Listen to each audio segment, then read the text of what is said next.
প্রায় ২০ বছর পর দিনাজপুরে যাচ্ছেন প্রধানমন্ত্রী তারেক রহমান। বলরামপুর সাহাপাড়ায় উদ্বোধন করবেন খাল খনন কর্মসূচির, নানা নানির কবর জিয়ারত। হকারদের স্থায়ী দখলে রাজধানীর ফুটপাত ঝুঁকি নিয়ে মূল সড়কে পথচারীরা। গুলিস্তানে প্রশাসনের নাকের ডগায় লাখ লাখ টাকা চাঁদাবাজি, অভিযানেও হচ্ছে না উচ্ছেদ। বেতন বোনাস পরিশোধে অনিশ্চয়তার মুখে চট্টগ্রামের ৫০টি পোশাক কারখানা। কাজ করছে শিল্প পুলিশ, ছুটির আগে বকেয়া বুঝিয়ে দেওয়ার আশ্বাস বিজেএমইএর। সংকোচনমুখী জ্বালানি সরবরাহ নীতিতে বিপাকে কুরিয়ার সার্ভিস। পণ্য পরিবহন নেমেছে অর্ধেকে, বাড়ছে গ্রাহক অসন্তোষ। জরুরি পণ্যবাহী যানবাহনে চাহিদা পূরণের পরামর্শ। এবং হরমুজ প্রণালী খোলা রাখতে অন্য দেশের যুদ্ধজাহাজ চাইলেন ট্রাম্প। উপকূল জুড়ে ব্যাপক বোমা হামলার হুঁশিয়ারি। মধ্যপ্রাচ্যের দেশগুলোকে মার্কিন সেনা বহিষ্কারের আহ্বান ইরানের।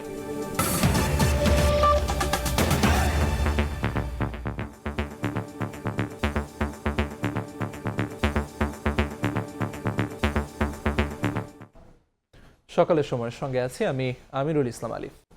ঈদের আগেই উৎসব ভাতা সহ মাসিক সম্মানী পেলেন ইমাম পুরোহিতরা। প্রায় ৬,৫০০ ধর্মীয় উপাসনালয় দিয়ে পাইলট প্রকল্প উদ্বোধন করলেন প্রধানমন্ত্রী তারেক রহমান। বললেন, ভোটের কালি মোচনের আগেই প্রতিশ্রুতি বাস্তবায়ন শুরু করেছে সরকার। সব ধর্মের মানুষ মিলে শান্তিপূর্ণ দেশ গড়ার প্রত্যয় জানান তিনি। এদিকে ঐতিহাসিক দিন আখ্যা দিয়ে সম্মানের ধারা অব্যাহত রাখার আহ্বান সুবিধাভোগীদের। বিএনপির নির্বাচনী প্রতিশ্রুতি অনুযায়ী ১০,০০০ টাকা পর্যন্ত সুদসহ কৃষি ঋণ মওকুফ ও ফ্যামিলি কার্ডের পর শুরু হলো ধর্মীয় উপাসনালয়ে কর্মরতদের সম্মানী প্রদান। রাষ্ট্র পরিচালনার দায়িত্ব নেয়ার ২৫ দিনের মাথায় শনিবার সকালে রাজধানীর ওসমানী মিলনায়তনে পাইলট প্রকল্পের কার্যক্রমের উদ্বোধন করেন প্রধানমন্ত্রী তারেক রহমান।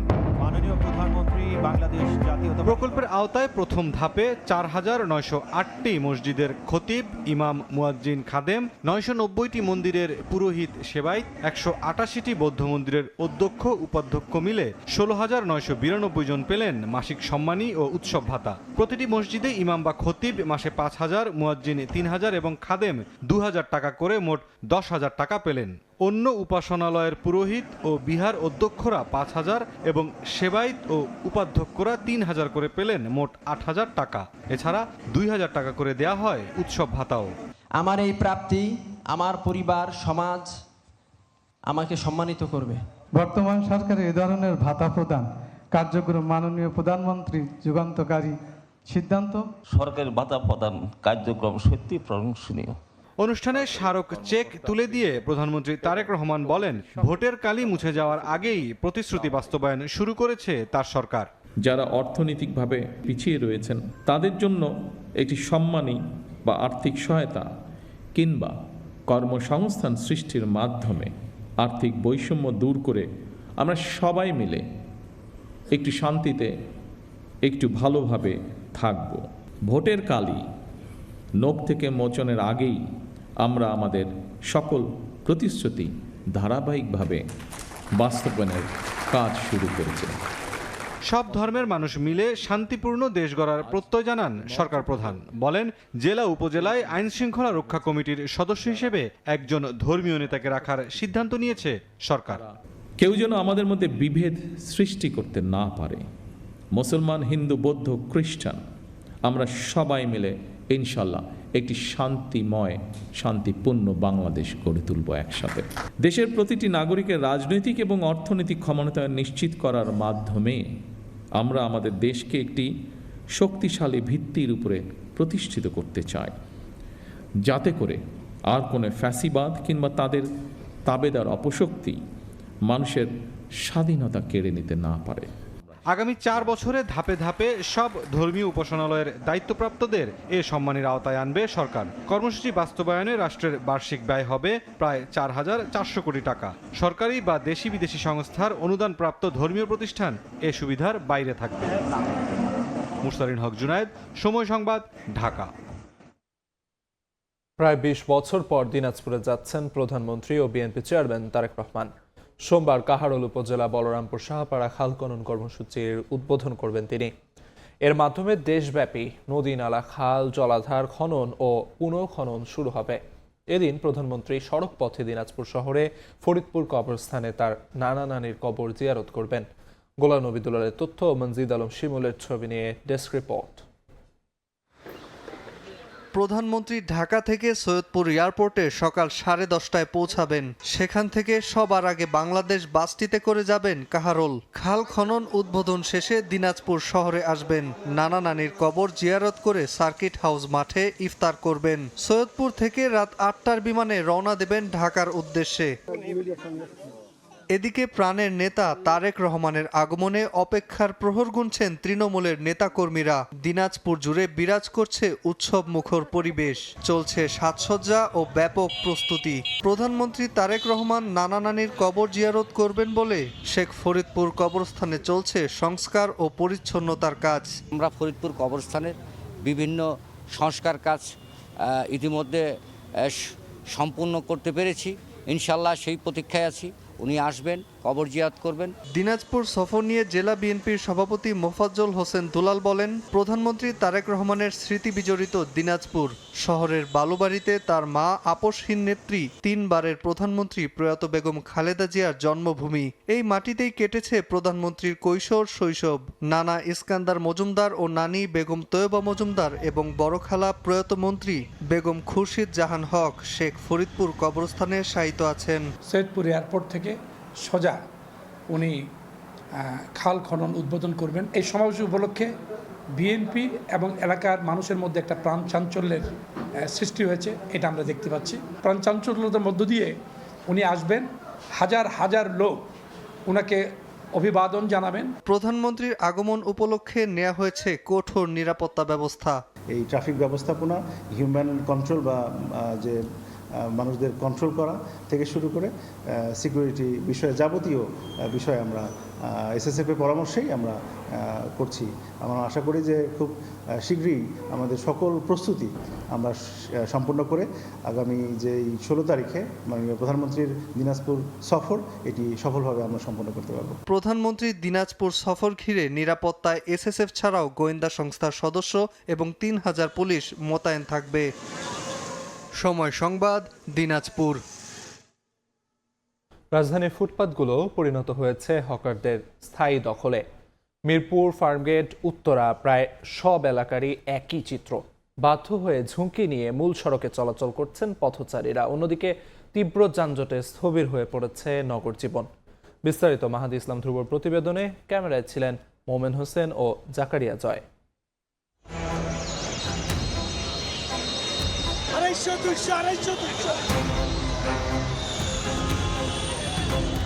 রাজধানীর মিরপুর এলাকা ব্যস্ততম এই সড়ক দেখে বোঝার উপায় নেই যে এটি কোনো যান চলাচলের পথ। সড়কেই বসেছে বিশাল অস্থায়ী বাজার। জুতা, কাপড়, ব্যাগ, মোবাইল অ্যাক্সেসরিজ থেকে শুরু করে ইলেকট্রনিক্স, কি নেই এখানে। এমন দখলদারিত্ব শুধু ফুটপাতেই নয়, সড়কের বড় অংশই এখন হকারদের কবজায়। ফলে সংকীর্ণ হয়ে গেছে যান চলাচলের পথ। ভোগান্তি বাড়ছে অসহনীয় যানজটে। 20 ফিটও রাস্তা খালি নাই, যে রাস্তা দেওয়ার জন্য পুরাটা মার্কেট বসা রাখছে, এটা অনেক অসুবিধা হয়। 6 লাইন নিচে 6 লাইন তো রাস্তা থাকে, মানুষ গাড়ি চলাচলের তো রাস্তা নাই, রাস্তা বন্ধ করে ব্যবসা করুক। রাস্তায় জ্যাম বাঁধে, ওই পাশে জ্যাম হয়, এটার জন্য ভোগান্তি সবারই। ফুটপাতে যে দোকানের কারণে তো পুরো রাস্তাটা জাম, বেশিরভাগ কাঁচামালের আড়তের ওই জায়গাটা জাম বেশি থাকে। সড়কের মাঝে মার্কেট নাকি মার্কেটের মাঝে সড়ক দেখে তা বোঝার কোনো উপায় নেই। ফুটপাত তো দখল হয়েছিল বহু আগে, এখন সড়কের বড় অংশ নিয়ন্ত্রণে চলে গেছে দোকানিদের। এতে একদিকে যেমন বাড়ছে যানজট, অন্যদিকে ভোগান্তিতে পড়ছেন সাধারণ জনগণ। শুধু মিরপুরই নয়, একই চিত্রের দেখা মেলে গুলিস্তান, নিউ মার্কেট ও ফার্মগেট এলাকাতেও। সড়কেই বসেছে অস্থায়ী মার্কেট। দিনের বেলায় যেমন তেমন, সন্ধ্যার পর দখলদারিত্ব কয়েক গুণ বেড়ে যায়। আমরা এই জায়গায় বসি, এখন কি করবো? এখন তো না বসলেও আমাদের পেট চলে না। পুলিশ সরাইবো না, রাস্তায় মেন জায়গা রাস্তায় তো সরাই দিবে। এই কাত্রিতে তাও আমরা বেলাজের মতো আমরা এখানে বসি। আমরা এই সিজনটা করে তো আসবো না এখানে, শুধু ঈদের সময়টা দেখে আসি। ঈদের সময়টা দেখে আসি, ঈদ চলে যাবে। জি, অনেক বেকার লোক আছে, ছাত্ররাও আছে, যারা ঈদ আসলে দেখা আছে চিন্তা করে কয়দিন একটু কর্ম ব্যবসা করে নিজের ঘর সংসারের জন্য উপকার হয়। পুলিশে এসে ওই পাশ দিয়ে ভাঙে, এইটা আর হাত দেয় না। আমাদের যদি একটা নির্ধারিত একটা জায়গা বা নির্ধারিত একটা প্লেস ঠিক করে দেওয়া হয় যে এতটুকু ডিস্টেন্সে থেকে আমরা দোকানদারি করতে পারি, যাতে আমরাও চলতে পারি, সাধারণ জনগণরাও চলাফেরা করতে পারে। নগর পরিকল্পনাবিদরা বলছেন, জীবিকার প্রশ্ন থাকলেও সড়ক ও ফুটপাত দখল কোনোভাবেই গ্রহণযোগ্য নয়। হকারদের সামাজিক সুরক্ষা নিশ্চিত করে বিকল্প জায়গায় পুনর্বাসন করতে হবে। যারা অবৈধভাবে রাস্তায় আছে সেটা থাকতে পারে না, তাহলে তাদেরকে আইডেন্টিফিকেশন করে তাদেরকে আমরা সামাজিক নিরাপত্তা কর্মসূচির ভেতরে ফ্যামিলি কার্ডের মধ্যে নিয়ে যাওয়া দরকার। আর এর পেছনে যে চক্র আছে সেই চক্রকে চিহ্নিত করে তাদেরকে নিবৃত্ত করা দরকার, এবং তাদের মধ্যে যারা বড় অংশে আছেন তাদের অবশ্যই জেল থেকে অন্যদণ্ড নেওয়া উচিত। ঈদ বা বড় উৎসব সামনে এলেই এমন দখলদারিত্ব পায় বাড়তি গতি। তাই তো উচ্ছেদের মৌসুমী উদ্যোগ নয়, ফুটপাত ও সড়ক দখল মুক্ত করতে কার্যকর ও টেকসই সমাধানের দিকে তাকিয়ে নগরবাসী। মাহাদ ইসলাম ধ্রুব, সময় সংবাদ, ঢাকা। কোটি টাকায় বিক্রি হয়ে গেছে গুলিস্তানের বিভিন্ন সড়ক। হকারদের দখলে সরকারি রাস্তা, নেওয়া হয়েছে হাজারো অবৈধ বিদ্যুতের লাইন। দৈনিক লাখ টাকা চাঁদাবাজির সবই হচ্ছে প্রশাসনের নাকের ডগায়। পুলিশ বলছে অভিযানেও এদের উচ্ছেদ করা যাচ্ছে না। অন্যদিকে সিটি কর্পোরেশনের দাবি, ধাপে ধাপে হকারদের সরিয়ে নেওয়া হবে অন্যত্র। শাহিনুর রহমানের ক্যামেরায় নাইম হাসানের অনুসন্ধান। পাতাল মার্কেট থেকে গোলাপশাহ মাজার পর্যন্ত এই 100 মিটার সড়কে প্রায় 300-এরও বেশি ভিটি বা দোকান রয়েছে। পুরো গুলিস্তান জুড়ে এই দোকানের সংখ্যা প্রায় 3000-এরও বেশি। মূলত এই দোকানগুলো ঘিরেই এখানে চলছে কোটি টাকার রমরমা বাণিজ্য। গুলিস্তানের ফুটপাতে দোকান করার জন্য একটু জায়গা পেতে কি করতে হয়? ফুটপাতের দোকানদারদের সঙ্গে কথা বলে জানা যায় এজন্য গুনতে হবে মোটা অঙ্কের টাকা। এর পুরোটাই যাবে প্রভাবশালীদের পকেটে। ডেলি যে 100 টাকা করে মাসে 3000 খরচ দিবেন না আপনি, খরচ ছাড়া কি আর জায়গা আছে? সবাই ভাড়া আছে ভাই, বিড়ি ছাড়া ভাড়া ছাড়া কেউ আসে না। কিছুক্ষণের মধ্যে মেলে আশ্বাস, এখানকার এক ওয়ার্ড নেতাকে মাসে 8000 টাকা দিলে মিলবে 5 ফুট জায়গা। মানে একটা বস আছে 1000 টাকা দিয়ে আমি এখানে বললাম পুরোটা আওতা আমাদের যারা আগে আমলে করতো ওরাই তুমি দোকানপাট বয় দাম ভালো ভালো। সন্ধ্যা নামতেই চোখে পড়ে সব দোকানেই রয়েছে বৈদ্যুতিক সংযোগ। এগুলো সবই অবৈধ সংযোগ। সংযোগ প্রতি দৈনিক দিতে হয় 50 থেকে 100 টাকা। হাজার আমরা টাকা দিই, সিটি কর্পোরেশনে টাকা দেয়, যেটা লাইট জ্বালায় পারে। নেতা আছে না ভাই, এক সাইডে এক নেতা না, এই তো ভাড়া দিতে হবে। কিন্তু সরকারি এই সড়ক কারা বিক্রি করলেন?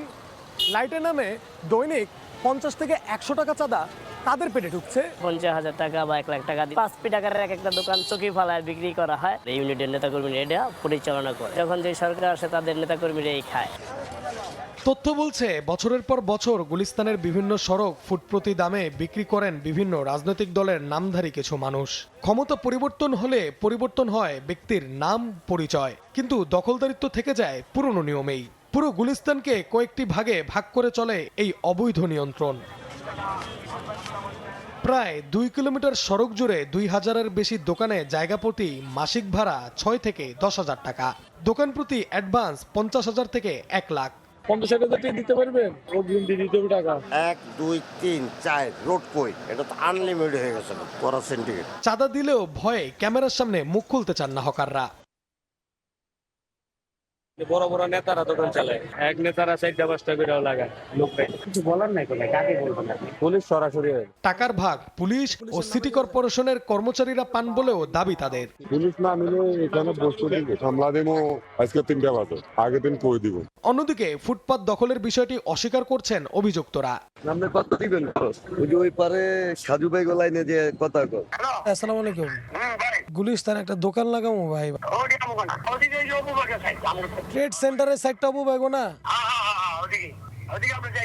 ফুটপাত থেকে চাঁদা গ্রহণের অভিযোগ প্রত্যাখ্যান পুলিশের। এমন কর্মকাণ্ডে কেউ জড়িত থাকলে তার বিরুদ্ধে ব্যবস্থা নেওয়ার ঘোষণা ডিএমপির। পুলিশ এই হকারদের কাছে কোনো চাঁদা তোলা বা কোনো চাঁদাবাজিতে লিপ্ত না। কারো যদি সংশ্লিষ্টতা পাওয়া যায় তার বিরুদ্ধে কঠোর এবং দৃষ্টান্তমূলক বিভাগীয় ব্যবস্থা গ্রহণ করা হবে। তবে অনেক সময় যেটা হয়, যারা চাঁদা তোলে বা ওখানে যে চক্রটা রয়েছে তারা অনেক সময় পুলিশেরকে নাম ভাঙিয়ে বা পুলিশের নাম ব্যবহার করতে পারে। সিটি কর্পোরেশন বলছে সেই পুরনো গত বাধা কথা, হকারদের অন্যত্র সরিয়ে নেওয়ার পরিকল্পনা চলছে। পাশাপাশি গুলিস্তানে সকল অবৈধ বৈদ্যুতিক লাইন বিচ্ছিন্নে ব্যবস্থা নেওয়ার আশ্বাস প্রধান নির্বাহী কর্মকর্তার। যেখানে পাবলিক ইজমেন্ট আছে সেখানে ব্যবসা করার সুযোগ নেই, এবং লাইট যারা বিদ্যুৎ ব্যবহার করছে সেটিও নিশ্চয়ই অবৈধ। সেটি বিদ্যুৎ বিভাগের আপনার মাধ্যমে বিদ্যুৎ বিভাগে আমরা নজর আনতে চাই, যদি এরকম হয় তার ব্যবস্থা নেবে, এবং সিটি কর্পোরেশন মার্কেট থেকে যদি এই ধরনের কিছু গিয়ে থাকে আমরা সেটা খোঁজ নেব। খোঁজ নিয়ে যদি এরকম বিষয় থাকে আমাদের নজরে আমরা দেখতে পাই, আমরা ব্যবস্থা নিই, আইনগত ব্যবস্থা নিই।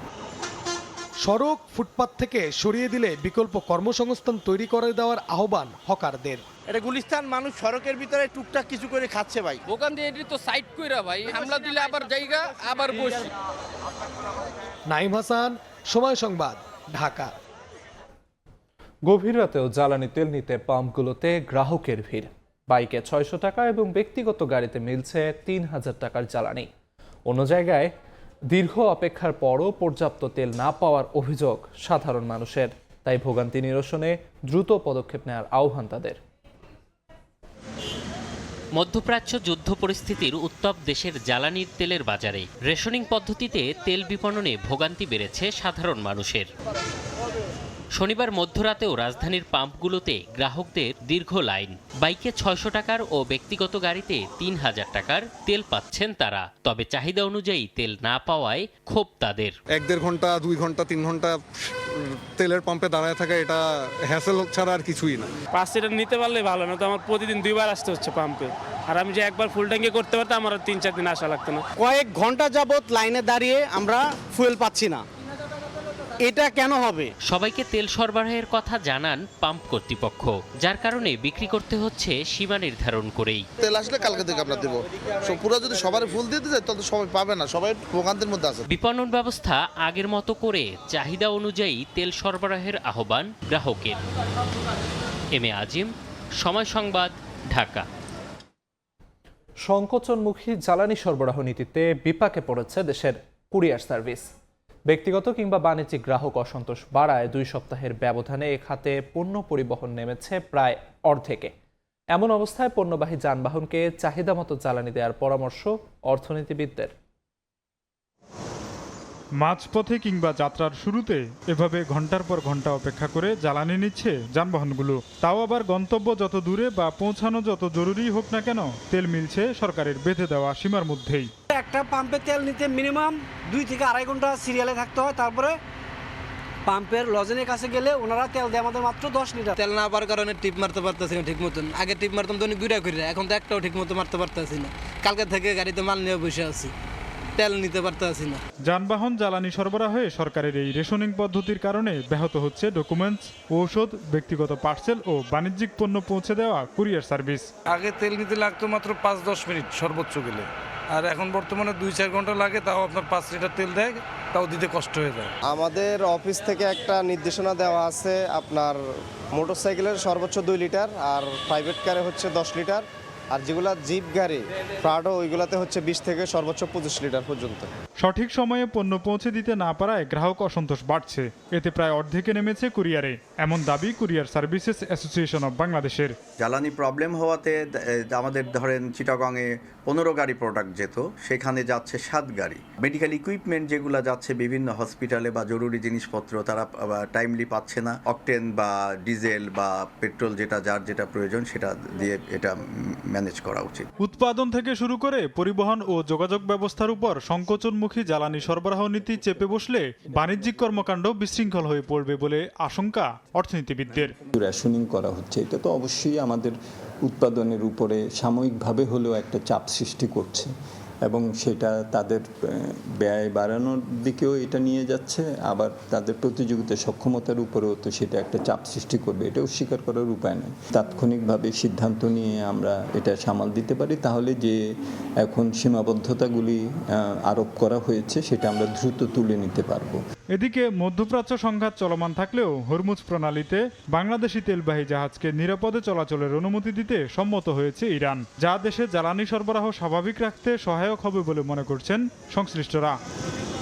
রেশনিং পদ্ধতির কারণে জ্বালানি সংগ্রহে কুরিয়ার সার্ভিসের গাড়িগুলোকে অপেক্ষা করতে হচ্ছে ঘন্টার পর ঘন্টা, যার ফলে ওষুধসহ জরুরি পণ্য সামগ্রী গন্তব্যে পৌঁছাতে লাগছে বেশি সময়। ফলে রেশনিং পদ্ধতির বাইরে গিয়ে কুরিয়ার সার্ভিসগুলোকে বিশেষ বিবেচনায় জ্বালানি সরবরাহের দাবি সংশ্লিষ্টদের।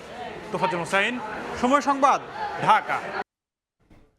সকালের সময় আরও থাকছে, সিলেট বিভাগে 2 মাসে অর্ধশতাধিক ধর্ষণ, নির্যাতনের শিকার শতাধিক নারী। বিচারের দীর্ঘসূত্রিতায় নিয়ন্ত্রণে আসছে না পরিস্থিতি, আইনে সুশাসন নিশ্চিতের দাবি। ঈদযাত্রার খবর, ঈদযাত্রায় শেষ সময়ের ভোগান্তি এড়াতে আগে ভাগে রাজধানী ছাড়ছে সাধারণ মানুষ। এই মুহূর্তে কমলাপুর রেলওয়ে স্টেশনে আছেন সহকর্মী নাইম সিতার কাছে। ঈদযাত্রার তৃতীয় দিনে ঘরমুখ মানুষের চাপ বেড়েছে রাজধানীর কমলাপুর রেলওয়ে স্টেশনে।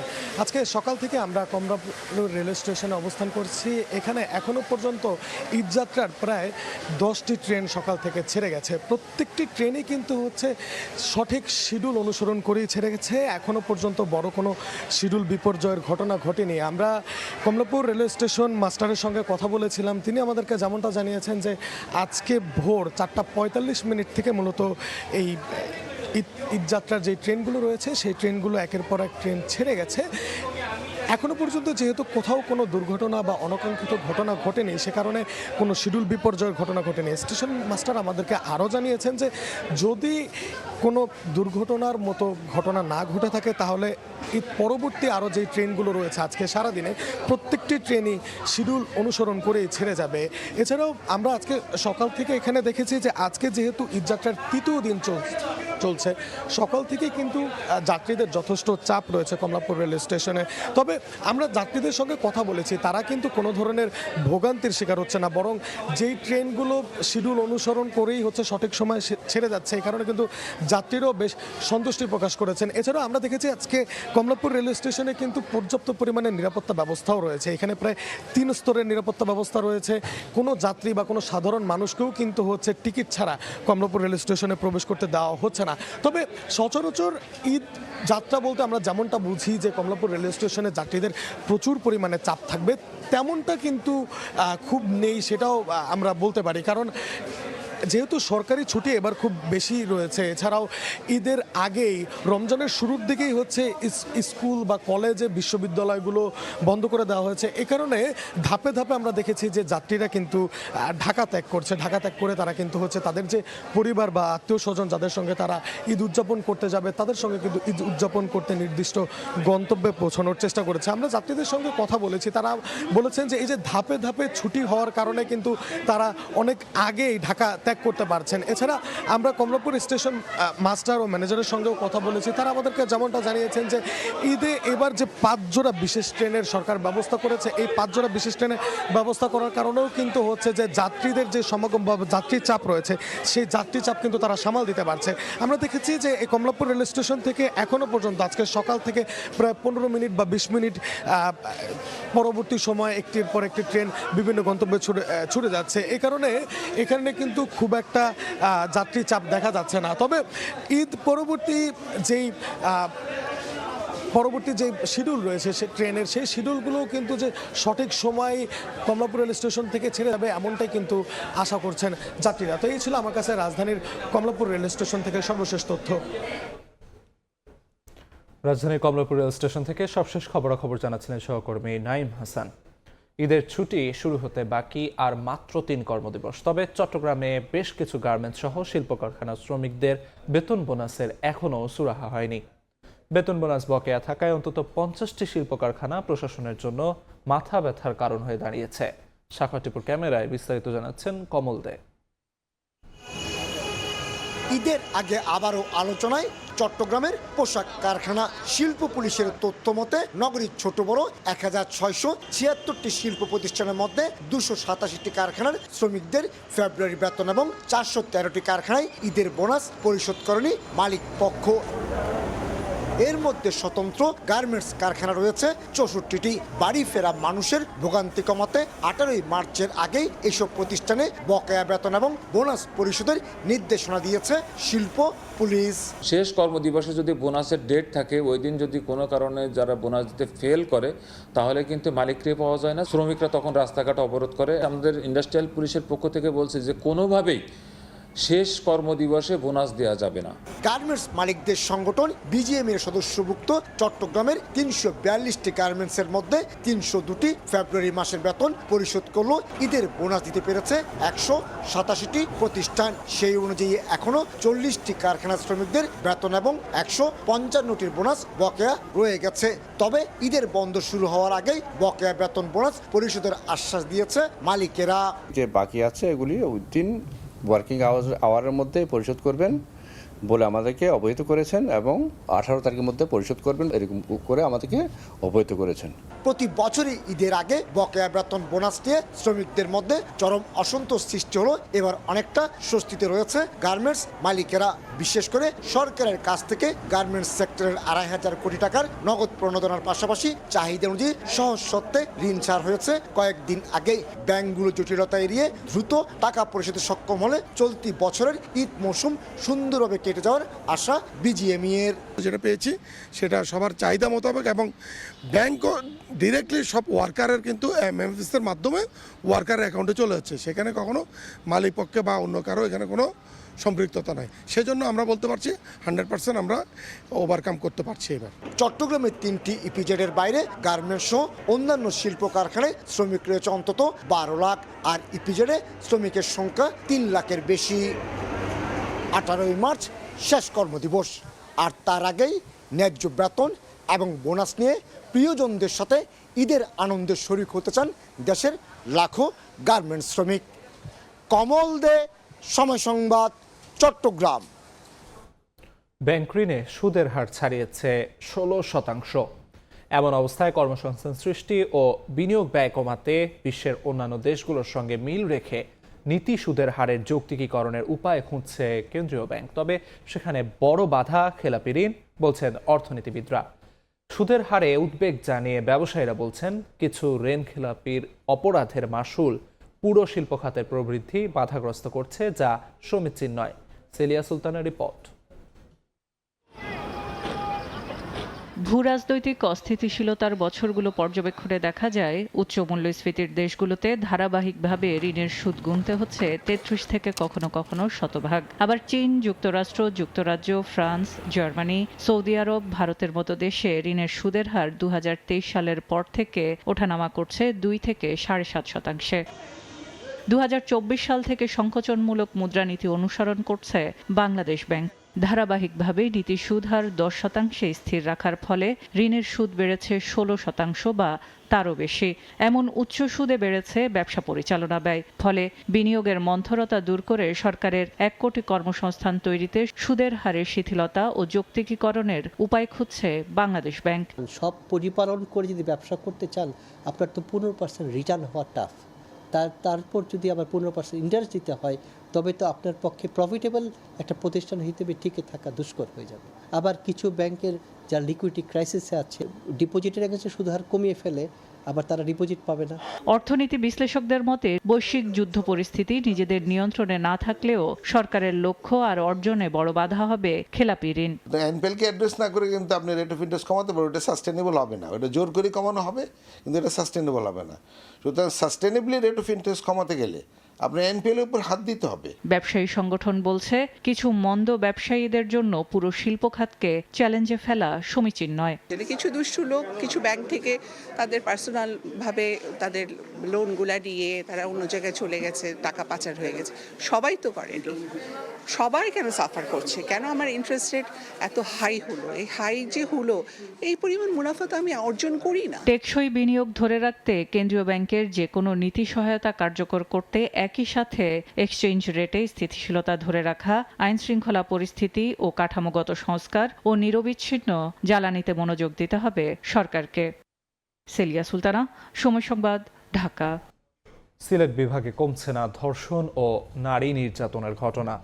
সরকারি পরিসংখ্যান বলছে চলতি বছরের প্রথম 2 মাসেই অর্ধশতাধিক ধর্ষণ ও নির্যাতনের শিকার হয়েছেন শতাধিক নারী। সংশ্লিষ্টরা বলছেন বিচারের দীর্ঘসূত্রিতার জন্য পরিস্থিতি নিয়ন্ত্রণে আসে না। তবে নারী নির্যাতন রোধে কঠোর ব্যবস্থার আশ্বাস পুলিশের। অপু বণিকের রিপোর্ট।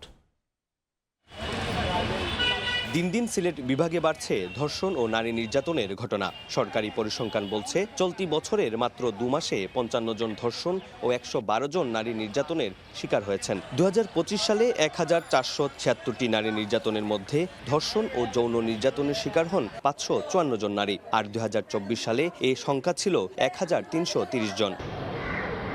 এমন পরিস্থিতিতে নিজেদের নিরাপত্তা নিয়ে উদ্বেগ প্রকাশ করেছেন নারীরা। আইনের সঠিক প্রয়োগ নিয়েও সংশয়ে তারা। অপরাধ রোধে সামাজিক সচেতনতা ও আইনের সুশাসন নিশ্চিতের দাবি এলাকাবাসীর। 3 বছরে অনেকখানি বেড়েছে শারীরিক নির্যাতন, মানসিক নির্যাতন এবং অনলাইন হেনস্থা। যারা অরিজিনালি নির্যাতিত হয় তারা আইনের দ্বারস্থ হয় না, এটা একটা প্রধান কারণ, যে কারণে দেখা যায় যে বিচার প্রক্রিয়াটা বা আইনের যে নারী নির্যাতনের ক্ষেত্রে আইন প্রয়োগের যে বিষয়টা ওই জিনিসটা প্রপার হতে হয় না। আমাদের দেশে আইন ব্যবস্থা অনেক দুর্বল, যে দেখা যাচ্ছে যে যখন কেউ ধর্ষণ বা এই ধরনের কোনো নোংরা কর্মকাণ্ডের সাথে জড়িত থাকে তখন তাদেরকে সেই অনুযায়ী কিন্তু আইনি ব্যবস্থা নেওয়া হচ্ছে না। সিলেটের ওয়ান স্টপ ক্রাইসিস সেন্টারের তথ্য বলছে প্রতি মাসেই ভুক্তভোগীর স্বাস্থ্যসেবা বাড়ছে। তবে সেবা দিতে গিয়ে নানা প্রতিবন্ধকতার কথাও জানান সংশ্লিষ্টরা।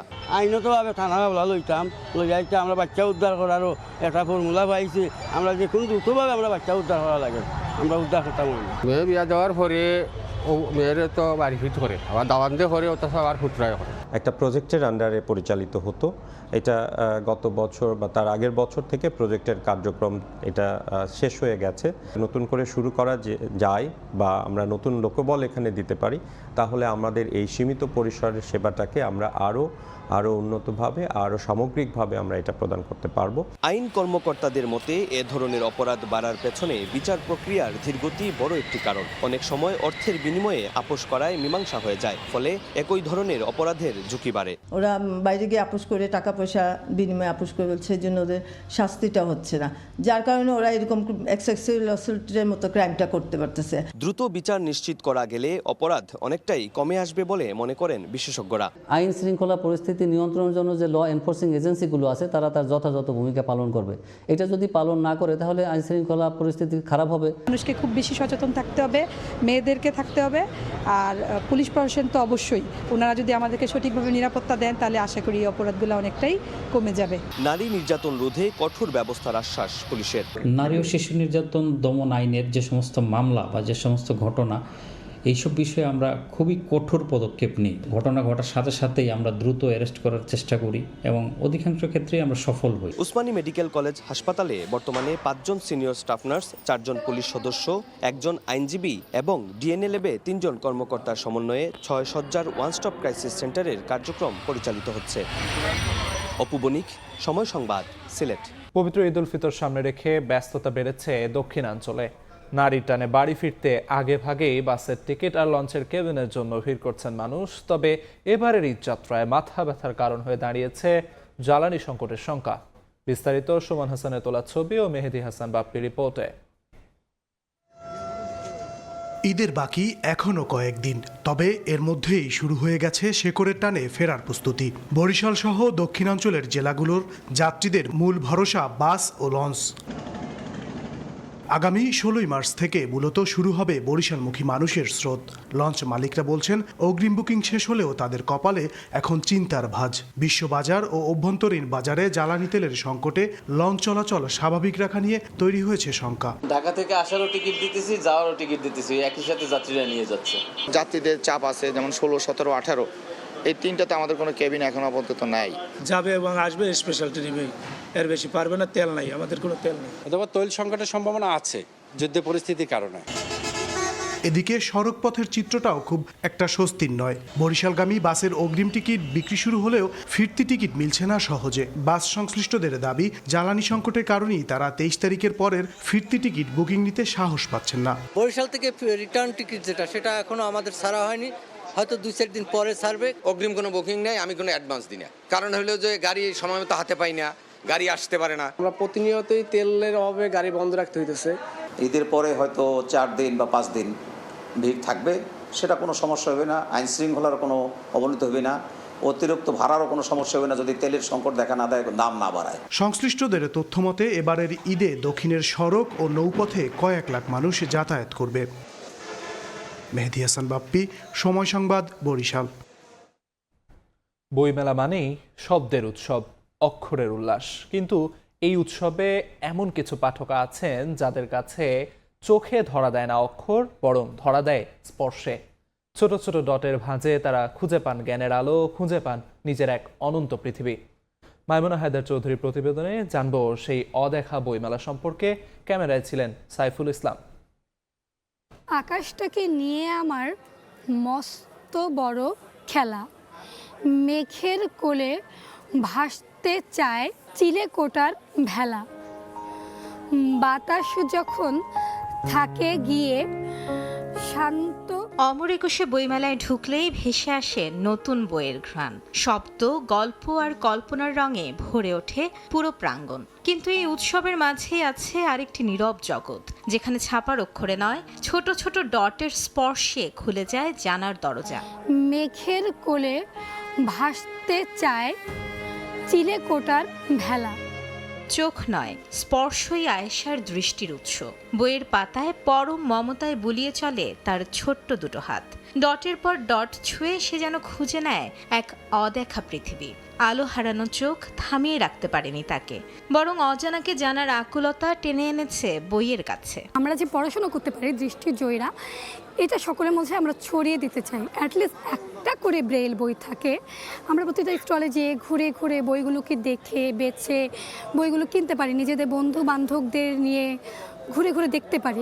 ব্যতিক্রম নন শাহিনও। সাহিত্যের বই পড়তে ভালোবাসেন তিনি। তার কাছে বই মানে শুধু গল্প নয়, এ যেন নিজের ভেতরের অন্ধকার ভেঙে আলো খুঁজে পাওয়ার এক অনন্য পথ। অন্যান্য মাধ্যমে এখন বইপত্র পড়া যায়, কিন্তু তাতে বই পড়ে যে একটা তৃপ্তি, ওই তৃপ্তিটা আসলে অন্য কিছুতে পাওয়া যায় না। মেলার ভিড়ের ভেতর হঠাৎ করে কেউ কেউ থমকে দাঁড়ান এই স্টলের সামনে, কৌতূহলী চোখে তাকান। চোখে না দেখেও কেমন করে পড়া হয় এমন বই। কেউ আবার শিশুর ছোট্ট হাতটা ধরে নিয়ে আসেন কাছে, দেখান জ্ঞান শুধু চোখ দিয়ে নয়, স্পর্শ দিয়েও পাওয়া যায়। বইগুলো খুব সুন্দর এবং কোনো কালিটালি নাই, হাতের অনুভবে রিডিং পড়া হয়, তো এটা জেনে আমার খুব ভালো লেগেছে। দেখালাম যে তুমিও দেখো, ওরা আসলে না দেখে কিভাবে ওরা সরে বা কিভাবে পড়ালেখা করে, ওই বিষয়টা সম্পর্কে আমাদের জানার ইচ্ছা ছিল। এই ব্যতিক্রমী উদ্যোগের পেছনে রয়েছে স্পর্শ ফাউন্ডেশন। 15 বছর ধরে বইমেলায় আনছে ব্রেল পদ্ধতির বই। এটা আমাদেরই ব্যর্থতা যে আমরা সকল প্রকাশককে এখনো একত্রীভূত করতে পারি নাই। যারা প্রকাশক তারা তো তাদের ব্যবসায়িক খাতির থেকে দেখবেন যে এই বইটা বিক্রি করতে পারবেন কিনা। আসলে এই বইটা অনেক এক্সপেন্সিভ। বাংলা একাডেমি যদি একটু নজর দেন, প্রত্যেক বছর যদি অন্তত ওরা 5-10টা বই ব্রেলে করে দেন। 167টি ব্রেল বই প্রকাশ করেছে স্পর্শ প্রকাশনা। আরও কয়েকটি প্রকাশনাও এখন এই উদ্যোগে এগিয়ে আসার চেষ্টা করছে। বইমেলায় যখন জ্ঞানের উৎসবে যোগ দেয় লাখো মানুষ, তখন সেই উৎসব থেকে পিছিয়ে নেই দৃষ্টিহীনরাও। দৃষ্টিতে আধার থাকলেও জ্ঞানের রাজ্যকে আলোকিত করতে ব্রেল পদ্ধতিতে বই প্রকাশ করছে কিছু প্রকাশনী, যেখানে স্পর্শের মাধ্যমে অক্ষর ছুঁয়ে নতুন এক পৃথিবী খুঁজে নেয় দৃষ্টিহীনরাও। মাইমুনা হায়দার চৌধুরী, সময় সংবাদ, ঢাকা। হাসপাতালে বাড়ছে আবহাওয়া পরিবর্তনজনিত রোগে আক্রান্তদের ভিড়। প্রতিদিনই নতুন করে ভর্তি হচ্ছে নারী, পুরুষ ও শিশুরা। বিস্তারিত জানাতে মেহেরপুর জেনারেল হাসপাতালে আছেন সহকর্মী বেনিয়ামিন। সরাসরি যাচ্ছি তার কাছে। দিনে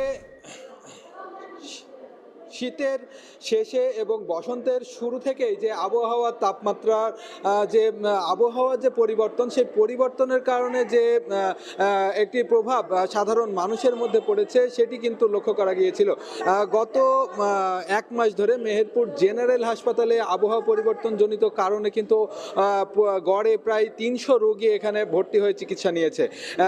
দিনের বেলায় যে গরম এবং রাতে যে তাপমাত্রা শীতল হয়ে যাচ্ছিল, সেটি তাপমাত্রা তারতম্য কিছুটা কমলেও কিন্তু এখনও কিন্তু হাসপাতালে অনেকেই বহির্বিভাগে এবং ভর্তি হয়ে কিন্তু অনেকে চিকিৎসা নিচ্ছে। সেক্ষেত্রে যারা এখানে চিকিৎসা নিতে আসছেন তাদের অধিকাংশই কিন্তু এই আবহাওয়া পরিবর্তনজনিত কারণে তারা এসেছে, এবং সেক্ষেত্রে কিন্তু তাদের কিছু অভিযোগও রয়েছে যে আসলে হাসপাতালে তারা কিন্তু অনেকেই সিট সংকুলন না হওয়ায় মেঝেতে কিংবা বারান্দায় অবস্থান নিতে হয়েছে।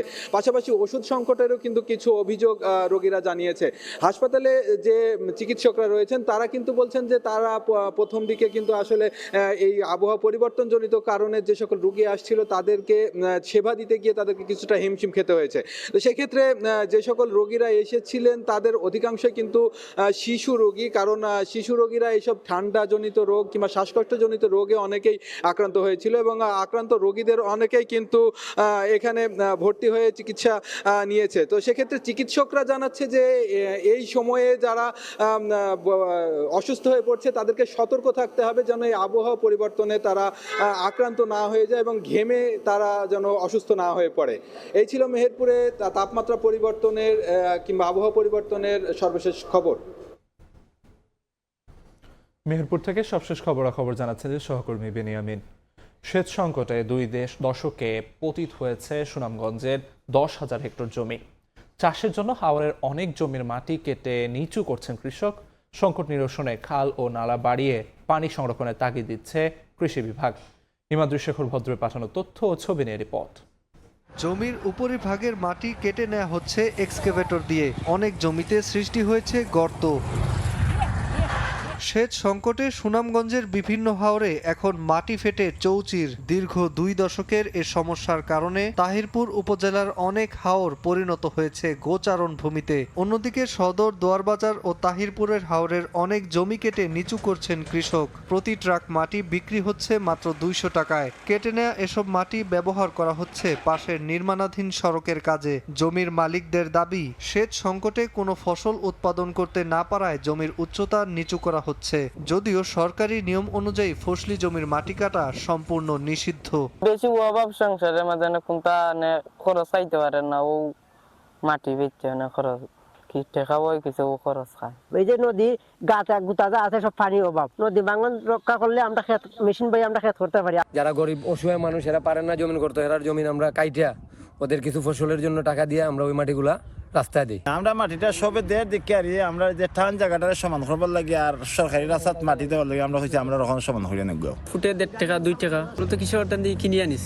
কৃষি উন্নয়ন কর্পোরেশন বলছে, হাওরের সেচ সংকট দূর করতে হলে খাল ও নালার পরিমাণ বৃদ্ধি করে পানি সংরক্ষণ করতে হবে। চলমান প্রকল্প শেষ হলে সংকট কিছুটা নিরসনের আশ্বাস সংশ্লিষ্ট কর্মকর্তার। খাল পুনর্খনন এবং খাল সংস্কারের কারণে আমাদের একই সাথে খালের মধ্যে যে পানির সরবরাহের পরিমাণ বাড়বে, একই সাথে তার খালের 2 পাশে যে আবাদি জমিগুলো আছে সেগুলো সেচের আওতায় আসবে।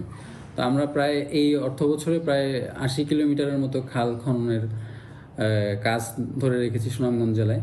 আর উপজেলা প্রশাসন বলছে, জমির মাটি কাটা রোধে নিয়মিত অভিযান পরিচালিত করা হচ্ছে। নিয়মিত মোবাইল কোর্ট এবং অভিযান পরিচালনা করছি। আমরা ইতোমধ্যে টাস্ক ফোর্সের অভিযানও পরিচালনা করেছি এবং বেশ কয়েকজনকে কারাদণ্ড সহ বিভিন্ন মেয়াদে আমরা জরিমানাও করেছি। বিএডিসির তথ্য মতে, সেচ সংকটে সুনামগঞ্জে 2 দশকে 10,000 হেক্টর জমি পতিত হয়েছে, যার কারণে ক্ষতিগ্রস্ত হচ্ছেন অন্তত 34,000 কৃষক। সময় সংবাদ, সুনামগঞ্জ। সকালের সময় আন্তর্জাতিক প্রসঙ্গ। হরমুজ প্রণালী খোলা রাখতে অন্যান্য দেশকে যুদ্ধ জাহাজ পাঠানোর আহ্বান জানিয়েছেন মার্কিন প্রেসিডেন্ট ডোনাল্ড ট্রাম্প। প্রয়োজনে উপকূল জুড়ে ব্যাপক বোমা হামলার হুঁশিয়ারি দিয়েছেন তিনি। ইরানের পররাষ্ট্রমন্ত্রী আব্বাস আরাকচি মধ্যপ্রাচ্যের দেশগুলোকে তাদের ভূখণ্ড থেকে মার্কিন সেনা বহিষ্কারের আহ্বান জানিয়েছেন। এদিকে ইরানে ইসরায়েলে হামলায় 15 জন নিহতের খবর পাওয়া গেছে। এছাড়াও 3 ইরানি সেনা কর্মকর্তা নিহতের খবর নিশ্চিত করেছে তেহরান। ইরানে যুক্তরাষ্ট্র ও ইসরায়েলের হামলা অব্যাহত রয়েছে। শিল্পনগরী ইস্পাহানে যৌথ বিমান হামলায় বেশ কয়েকজন হতাহতের খবর পাওয়া যায়। একই সময় তেহরানে আরেক হামলায় ইরানের খাতাম আল আনবিয়া জরুরি কমান্ডের গোয়েন্দা শাখার 2 জ্যেষ্ঠ কর্মকর্তা আবদুল্লাহ জালালি নাসাব ও আমির শরিয়াত নিহত হয়েছেন বলে দাবি করেছে নেতানিয়াহু বাহিনী। এর আগে ওই ইউনিটের প্রধান সালেহ আসাদিও নিহত হন বলে জানানো হয়। এ তথ্য নিশ্চিত করেছে তেহরান। এদিকে মধ্যপ্রাচ্যের বিভিন্ন দেশে অবস্থিত মার্কিন ঘাঁটি লক্ষ্য করে 50তম ধাপের অভিযান চালানোর কথা জানিয়েছে আইআরজিসি। সংঘাতের প্রভাব ছড়িয়ে পড়েছে উপসাগরীয় অঞ্চলেও। কুয়েতের আহমদ আল জাবের বিমান ঘাঁটির কাছে 2টি ক্ষেপণাস্ত্র আঘাত করে। হামলা চালানো হয় দেশটির বিমানবন্দরেও। একই সময়ে বাগদাদে মার্কিন দূতাবাসে 2টি ড্রোন আঘাত হেনেছে বলে জানায় নিরাপত্তা সূত্র। লেবাননের দক্ষিণাঞ্চলের টাইর ও তাইয়েবে এলাকায় ইসরায়েলি বিমান হামলার খবর পাওয়া গেছে। পাল্টা জবাবে হিজবুল্লাহ ইসরায়েলের উত্তরাঞ্চলের গোরেন এলাকায় রকেট নিক্ষেপ এবং একটি আকাশ প্রতিরক্ষা ব্যবস্থাকে লক্ষ্য করে হামলার দাবি করেছে। এমন পরিস্থিতিতে ইরানের পররাষ্ট্রমন্ত্রী আব্বাস আরাকচি মধ্যপ্রাচ্যের দেশগুলোকে তাদের ভূখণ্ড থেকে মার্কিন সেনা বহিষ্কারের আহ্বান জানিয়েছেন। তার দাবি, যুক্তরাষ্ট্রের নিরাপত্তা ছাতা আসলে অঞ্চলকে নিরাপদ করেনি, নতুন সংঘাত তৈরি করেছে। তেহরান সতর্ক করে বলেছে, ইরানের জ্বালানি স্থাপনায় হামলা হলে মধ্যপ্রাচ্যে মার্কিন স্থাপনাগুলোকেও লক্ষ্যবস্তু করা হবে। একই সঙ্গে সংযুক্ত আরব আমিরাতের দুবাই, আবুধাবি ও ফুজাইরা বন্দরের আশপাশ খালি করার সতর্কবার্তাও দেওয়া হয়েছে বলে জানায় ইরানি গণমাধ্যম। এদিকে যুক্তরাষ্ট্রের প্রেসিডেন্ট ডোনাল্ড ট্রাম্প বলেছেন, হরমুজ প্রণালী খোলা রাখতে যুক্তরাষ্ট্রের সঙ্গে অন্যান্য দেশও যুদ্ধজাহাজ পাঠাবে এবং প্রয়োজনে উপকূলে ব্যাপক বোমা হামলা চালানো হবে। অন্যদিকে ইরান বলেছে, প্রণালী বন্ধ করা হয়নি, তাদের নিয়ন্ত্রণে রয়েছে, তবে শত্রু দেশগুলোর জাহাজ চলাচলে বাধা দেওয়া হবে। উত্তেজনার মধ্যে তুরস্ক সতর্ক করে বলেছে, ইসরায়েলের হামলা পুরো অঞ্চলকে নতুন অস্থিতিশীলতার দিকে ঠেলে দিচ্ছে। এই অবস্থায় সব পক্ষকে দ্রুত আলোচনায় ফেরার আহ্বান জানান তিনি। তবে মার্কিন প্রশাসন এখনই যুদ্ধবিরতি আলোচনায় আগ্রহী নয় বলে জানিয়েছে ওয়াশিংটন। সাদিয়া তাসনিম, সময় সংবাদ।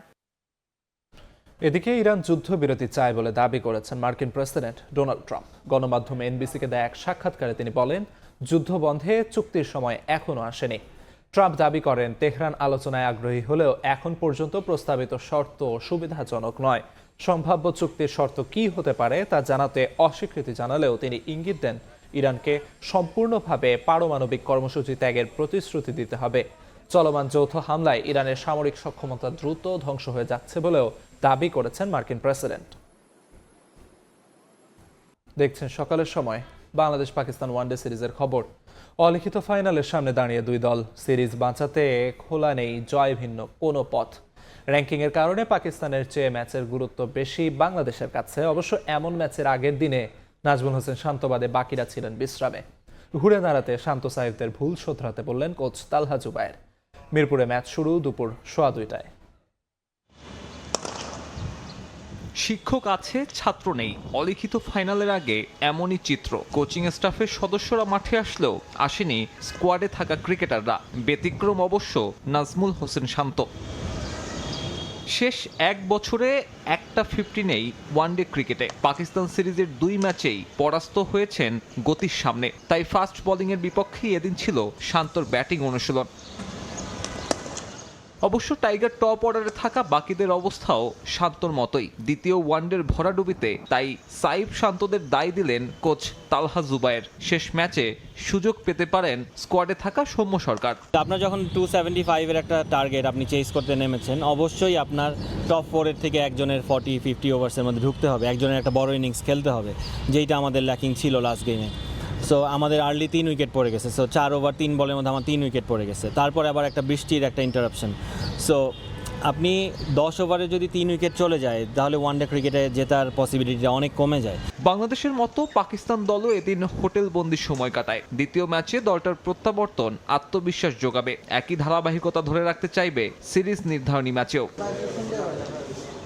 সালমান আগার রানআউট বিতর্ক উত্তাপ ছড়িয়েছে এই সিরিজে। শাস্তি পেয়েছেন পাক ব্যাটার, তবে উত্তাপ তো রয়ে গেছে। সিরিজ নির্ধারণী ম্যাচে সেরাটা দিতে চাইবে অতিথিরাও।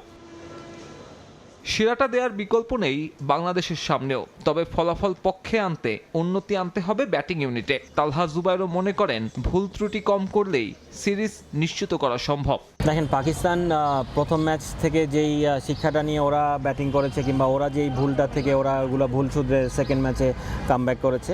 সো আমরাও সেকেন্ড ম্যাচে আমাদের ভুল ছিল, ওই ভুলগুলো যদি আমরা ওভারকাম করতে পারি, সো মিস্টেকের সংখ্যা যার বেশি কম থাকবে তার দিকে গেমটা থাকবে। সো আমাদের যেই ভুলগুলো ছিল ব্যাটিংয়ে বলেন বোলিংয়ে বলেন, ওই জায়গাগুলো যদি আমরা মিনিমাইজ করতে পারি তাহলে আমাদের দিকে গেমটা থাকবে। 2027 বিশ্বকাপে সরাসরি জায়গা পেতে প্রতিটি ওয়ানডেই গুরুত্বপূর্ণ টাইগারদের জন্য। এপ্রিলে আরও 3 ওয়ানডে আছে নিউজিল্যান্ডের বিপক্ষে। এরপর মে মাসে হালনাগাদ হবে আইসিসি ওয়ানডে র্যাঙ্কিং।